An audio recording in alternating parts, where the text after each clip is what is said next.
Hey everyone, so this is a call, and what I want to talk about in this video is pretty much any man who has Taoist practices or Tantra practices or sacred sexual practices in general. This is kind of it is one of the apex achievements, which is the ability to have multiple orgasms. Many men have had these as like an oops, where you're in the middle of some sort of sexual experience and it just kind of happens, which is what happened to me in my 20s. But I became very curious as to, well, how can I do that again? Right? And so that's what I've been doing for like the last 20 years or so, is trying to figure out how to do that again. And I have figured how to do that again. And I'm going to give you the 5 tips that have worked for me in this video. And some of these tips are things that I've covered in previous videos, but I do encourage you to watch the entire video so you can understand all these tips, because they all work together sort of as a whole system in a way. Okay, so the first thing I need to do is I need to define to you what orgasm is. I'm going to use the simplest definition possible, which is orgasm is a pleasurable uprising of energy. That's it. A pleasurable uprising of energy. Now, that doesn't imply anything about strength or how intense it is, does it? Nope. In fact, you can have very, very subtle little orgasmic feelings if you simply learn how to contract only the tip of the penis. Just the tip. Woo! You'll just have this like woo kind of feeling, right? But this requires, again, that you have done practices, because it is very difficult to isolate just that little tiny sphincter, that little tiny muscle at the tip of the penis. You have to develop the first tip, which is sensitivity. All right. Now, the powerful orgasms, like the ejaculation strength orgasms that you can also achieve multiple orgasms of, these orgasms are achieved in a very different way, which I'm going to get into towards the end of the video. So, but just so you know, it is possible to have the little ones and the really powerful ones without ejaculation. And the first thing you need to understand is that there's 2 separate nerve bundles governing ejaculation and orgasm, right? So ejaculation is one nerve bundle, orgasm is another nerve bundle. Since most of us, since the age of 13, we've coupled these things and brought them together. So when we couple these, the orgasm nerve bundle with the ejaculation nerve bundle, then what ends up happening is again, what we've been doing since we were 13. So we have to learn to decouple these things, which requires practice. So the first thing I want to mention really quick before I get back to sensitivity, which is tip number 1, is that in terms of the sort of process of abstaining from ejaculation, right? So that's one of the things you need to do, is you need to abstain from ejaculation for various periods of time in order to cultivate the necessary pressure to have multiple orgasms. And that's another tip I'll get into in a moment in a little more detail. So, but the idea here is that this is that you don't want to shame yourself while you're practicing these things. So if you've abstained from ejaculation, let's say you're on week 2 and you're practicing what I'm preaching here in this video, then what ends up happening is you release and you're like, oh no, I have to start all over again. Don't do that. Don't shame yourself. Don't guilt trip yourself. There's a book called Power versus Force, which I highly recommend to everyone. You don't even have to read the book, frankly. There's a chart in that book, so you can look up Power versus Force emotion chart. And you're going to find at the bottom of that chart, and it's a really interesting read, by the way, this book, so I do kind of recommend the book. But just so you know, what this chart demonstrates is the amount of energy available, for life, okay? And I think the author uses a scale from 0, meaning you're dead, to 1,000, you have achieved the Tibetan rainbow body. And so right above death, which was 0, I think it was 20 in fact, was shame and guilt. All right, so if you're shame and guilt, if you're living in that, you are at a very low vibration, a very low level of energy. Okay, so again, really important, if you do ejaculate, you need to make sure you don't shame and guilt trip yourself. All right, so the other thing is you have to remove from your mind any destination whatsoever, meaning you're not trying to have orgasm. You're not trying to ejaculate, okay? Because that creates a lot of pressure. And it can now also lead you towards a premature release. All right, so tip 1, like I said before, sensitivity. All right, so we need to cultivate sensitivity.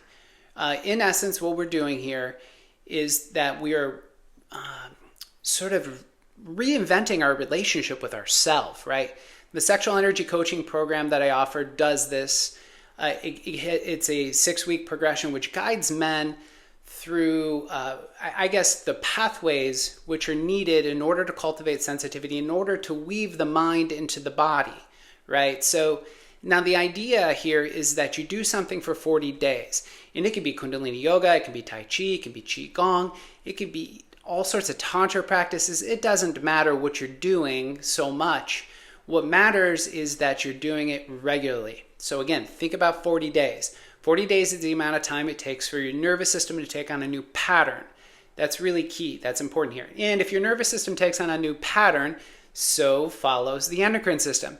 The endocrine system is kind of your experience of life. So when you start to change how these systems function and interact, what ends up happening is your experience of life also changes. Now, the other reason, which is really important, is that energy flows to where the attention goes. And if you don't know where your center is, if you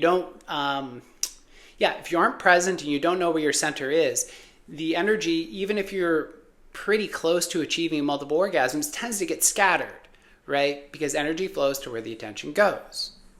So in other words, we want the energy to shoot upward and inward in the body through the body center channel. So centering and knowing where one's center is the key.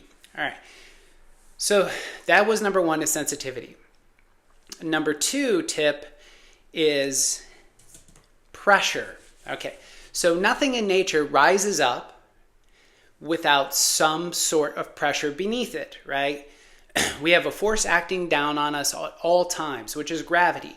Gravity to me is kind of this is kind of an esoteric way of seeing it, but to me this is how Earth, or the mother, communicates with us, right? So this is this 9.8 meters per second squared, which is always pulling us down to her. And so I feel like in a lot of ways when I'm practicing, let's say, balance, I'm actually having this conversation with her. Now I'm going to get into this a little bit more once I get into connection and grounding. But going back to this idea of pressure, so what are the things that build up pressure? Well, some of the things that build up pressure in order to raise up the sexual energy, obviously some of these things would have to be your amount of fire, right? If we can look at sexual energy as being like water, if we're like real vigorous and like really intense into the sexual experience we're in, we're actually amping up the heat, right? Now, it's a slippery slope when you start amping up the heat, and I'll get into that in a moment. But the idea here is that as we're amping up the heat, it's building pressure, right? Water then becomes steam in a way. In this steam, you have steam engines, you have all these, these sort of ancient technologies that ran on steam. Ancient, I guess they're not that old. But anyway, like a steam engine was propelled by the pressure of steam, So again, the idea here is that we want this energy to rise up. And so abstaining from ejaculation is one way you build this pressure. 2 is the vigorous heat or the hotness of the interaction you're having sexually. 3 would be, have you done practices, right? So some of the practices I mentioned earlier with the sensitivity. So you've trained your nervous system to be able to handle the heat. Okay, so these are things which will drive it up. And now the other thing that's going to drive it up is the application of specific techniques. The Mahabandha, or there's something called the Big Draw, which I think Mantak Chia teaches. But the idea of these techniques is that they will help increase the pressure, right? So at the moment of orgasm, you tense up the entire body and this energy flies up, right? Energy flows to where the attention goes. And this is very true.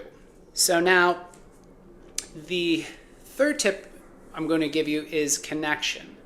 Because one of the other things that increases the internal pressure has to do with another human being. I will tell you, those men out there who are very, let's say you're much more interested in masturbation technique, you're missing out. You're better off having a partner if you really want to have multiple orgasms. It is very difficult to do it through masturbation. Sadly, but true, masturbation is only practice. It is not the primary sexual outlet, nor should it be your primary sexual outlet, again, if you're interested in cultivating multiple orgasms. Because something happens when you have a partner you feel connected to, is it creates a circular flow of energy between you and the other individual. That circular flow of energy helps create this inner pressure, right? So it is a contributing factor to your ability to have multiple orgasms, just simply because of the exchange, right?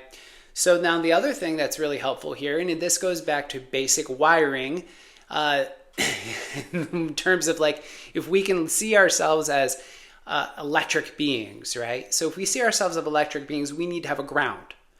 And this is not something that's super noticeable, but it is really noticeable in a few different ways, which is, for instance, if you're actually grounded, and I don't mean at the moment of orgasm, although you could have sex on a grounding sheet and that would probably help. But the idea is that generally speaking, on an everyday basis, you're grounding yourself. So either you're sleeping grounded or you put your feet on the planet. It does something very, very necessary for your body, which is it helps heal the body. There's an exchange of electrons, which helps the sort of kind of like the earth behaves like an antioxidant, right? So it helps the body heal and sort of manage these the oxidation reduction reactions in the body. So it's great for life extension. It will improve your sleep. All these things are contributing factors. In other words, multiple orgasms are very tied to your overall sense of well-being.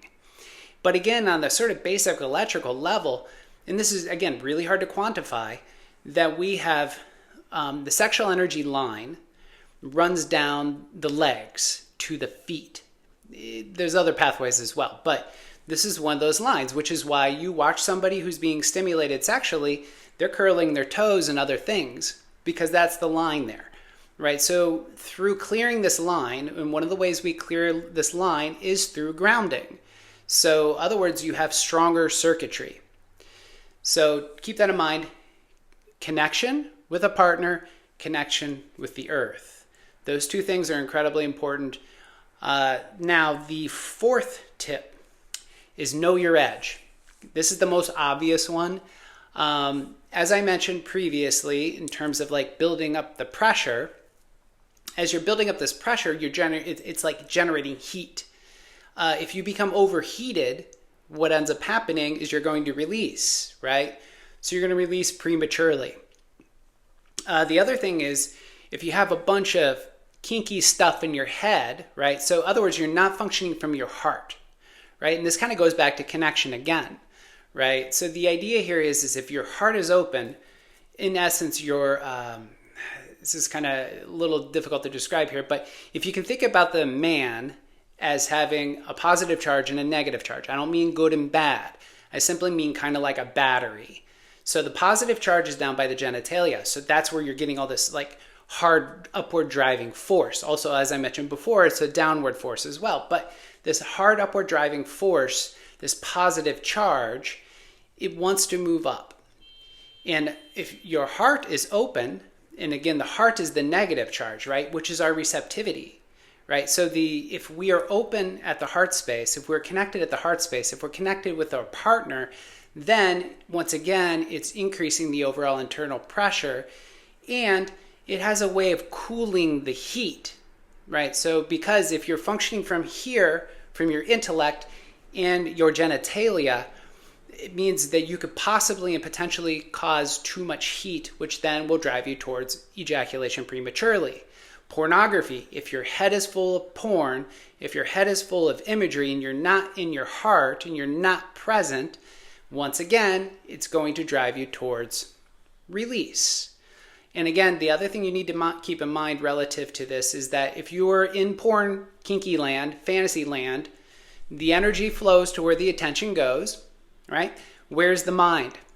The mind is inherently not in the body, which is why we have all these mind-body therapies, right? In mind-body therapies, the cure for every single mind-body therapy is always about being centered and being present, which means you're connected to your heart, okay? This is the greater electromagnetic field.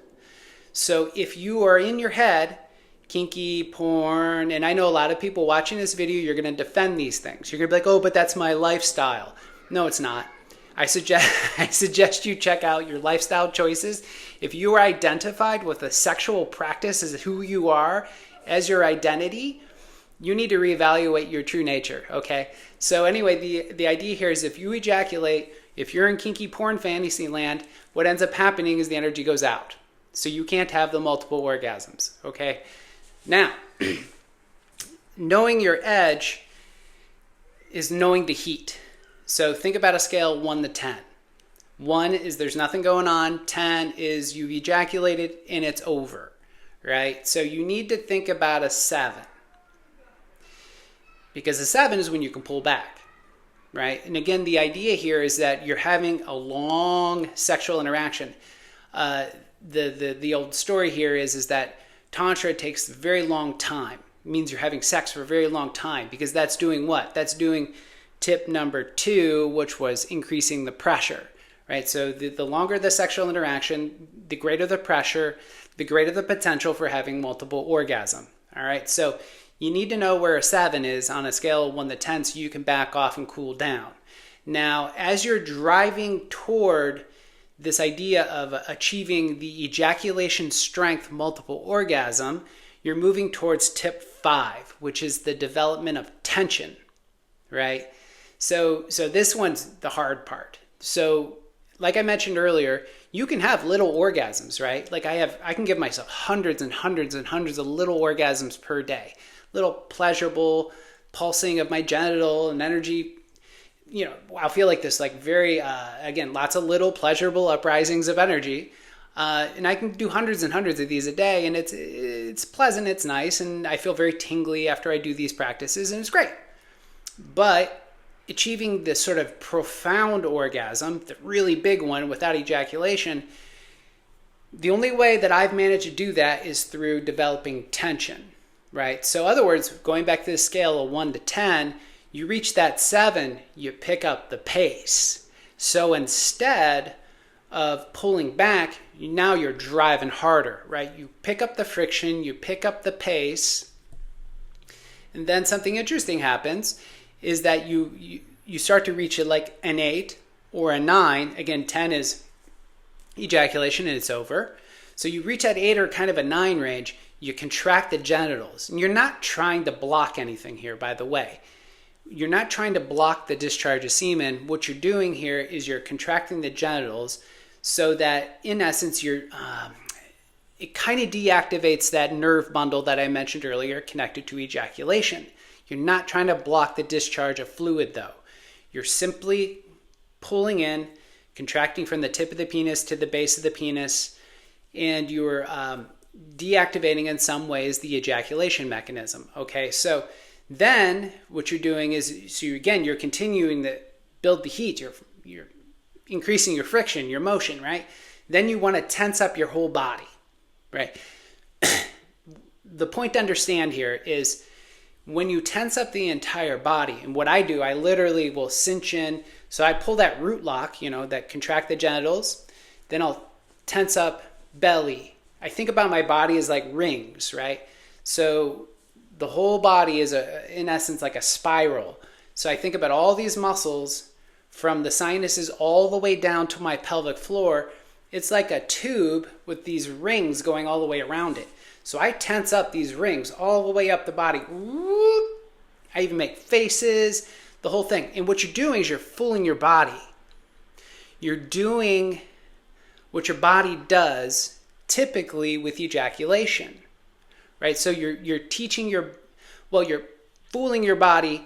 It's as if you're ejaculating, but you're not actually ejaculating. But again, you hit that 7, you increase your pace, you contract the genitals, you're right about an 8, you continue, you build that friction, build that heat, you keep going. Ooh, you tighten up the body, you make noise, you make crazy faces.